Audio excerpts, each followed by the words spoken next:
Hey everyone, welcome back to Endless Money Pits.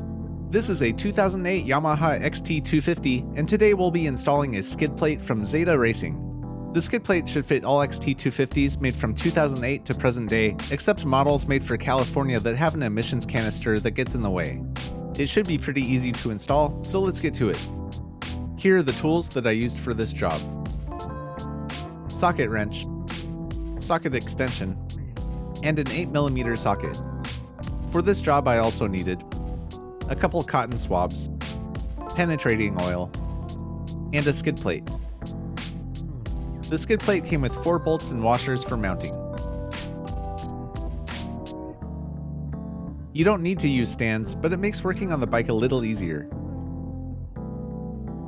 This bike has had a rough life and the bolts don't want to thread easily, so I'm going to clean the dirt out of the threads before I try to mount the skid plate.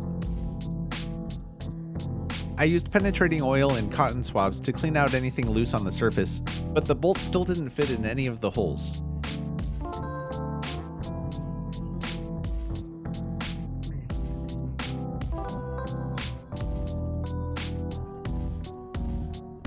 These bolts don't fit the bike.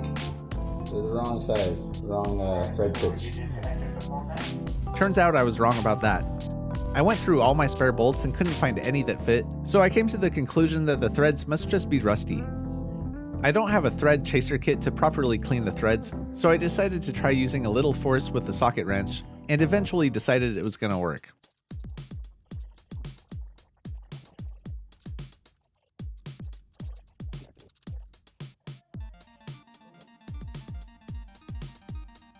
Holding the skid plate in one hand, I used my other hand to get the first bolt started, then the other 3.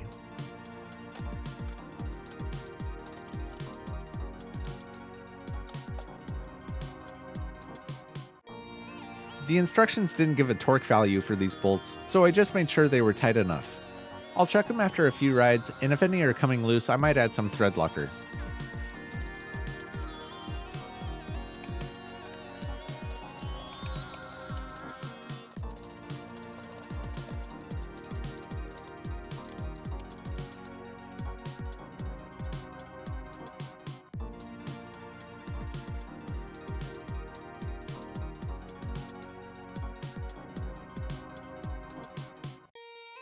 The skid plate is about 1/8 of an inch thick, and the welds look really good, so it should last a really long time. I've got a whole box of parts ready to put on this bike, so stay tuned for that.